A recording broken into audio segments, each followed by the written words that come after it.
ప్రస్తుతం ఉన్న పోలీస్ వ్యవస్థ చూసుకుంటే ఏదైనా ఇన్సిడెంట్ అయితే సాధారణ మనుషులకే సాధారణ జనాలకే వెంటనే ఇమ్మీడియట్ గా ఏదో యాక్షన్ తీసుకునే పోలీసులు ఒక అధికార పక్షంలో ఉన్నారు మేయర్, అందులోనూ ఒక మహిళ మంచి పొజిషన్లో ఉన్నారు అధికార పార్టీలో.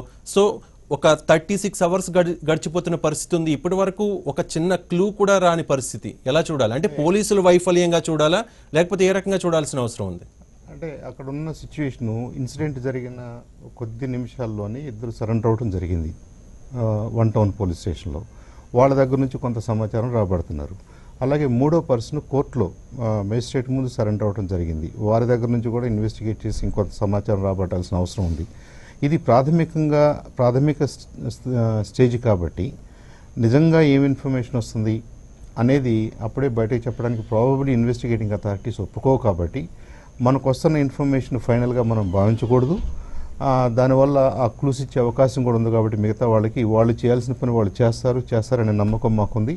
ఏదేమైనా అత్యున్నత స్థాయి నుంచి కూడా ఈ కేసుని విచారణ చేపట్టారు కాబట్టి, దీని మీద ఇన్వెస్టిగేషన్కి ఆర్డర్ ఇచ్చారు కాబట్టి అన్ని రిసోర్సెస్ వాడి బలగాలను వాడి పారిపోయిన వాళ్ళని అబ్స్కాండ్ అయిన వాళ్ళని పట్టుకోగలగటం, ఈ దొరికిన వాళ్ళు చెప్పే సమాచారంలో నిజానిజాలు తేల్చుకుని ఆ క్లూస్ను వాడుకుని మిగతా వాళ్ళను కూడా పట్టుకోవడం అనేది పోలీసుల బాధ్యత. అది చేయగలరని నేను నమ్ముతున్నాను. చేయాలనే ఇంట్రెస్టు కృతనిశ్చిత అయితే మాత్రం ప్రభుత్వంలో ఉంది. జరిగింది ఘోరమైన incident, there is no doubt about it.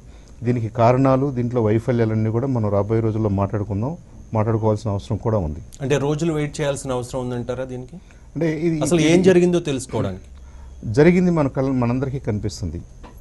సంఘటన జరిగిన వెంటనే ఒక 2 గంటల్లో నిందితులు అని చెప్పబడే వాళ్ళు లొంగిపోయారు. ఇంకో పర్సన్ మీరు అన్నట్టుగా మేజిస్ట్రేట్ ముందు బెయిల్ కోసం అప్లై చేసి వాటెవర్ ఏదో జరుగుతోంది. సో ఇదంతా ఒక పక్కా ప్లాన్ తో జరుగుతున్న పరిస్థితి ఉంది. ఒక 24 అవర్స్ ఇంట్రాగేషన్ చేసిన తర్వాత కూడా ఇప్పటి వరకు ఎటువంటి క్లూస్ పోలీసులు బయటికి చెప్పలేదంటే దీన్ని ఏ రకంగా చూసుకోవాలి? అంటే ఇదంతా ఒక పక్క ప్లాన్ తో జరిగింది అని చెప్పేసి కొన్ని ఆరోపణలు వినిపిస్తూ ఉన్నాయి. డెఫినెట్లీ చేసిన వాళ్ళైతే ప్లాన్తోనే చేశారు.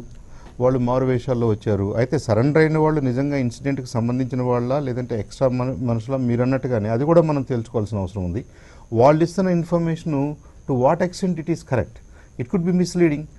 వాళ్ళు మిస్లీడ్ చేయడానికి ఇన్ఫర్మేషన్ ఇస్తారు కానీ కావాలని లొంగిపోయిన వాళ్ళు కరెక్ట్ ఇన్ఫర్మేషన్ ఇస్తారని అనుకోవడానికి కూడా వీల్లేదు. కాబట్టి తొందరపాటుగా ఎవరి పేర్లు బయటకు చెప్పకూడదు, ఏ క్లూ బయటకు ఇవ్వకూడదు. కాబట్టి పోలీసు వాళ్ళకు కొన్ని ఇన్ఫర్మేషన్ మన దగ్గర లేదు, ఉండాల్సిన అవసరం లేదు. వాళ్ళైతే ఆ పనిలో నిమగ్నమై ఉన్నారు కాబట్టి I think we should give them some time. Okay, Tipparaju Ramesh Babu గారు మీరేం చెప్తారు? చందు సాంబశివరావు గారు చెప్పింది చూశారు. పట్టపగలు ఒక మహిళని, అధికార పార్టీలో ఉన్న ఒక మేయర్ని అంత దారుణంగా కిరాతకంగా పాయింట్ బ్లాంక్లో షూట్ చేసి చంపేసిన పరిస్థితి. ఇప్పుడు చందు సాంబశివరావు గారు చెప్పిన దాంతో మీరు ఏకీభవిస్తారా?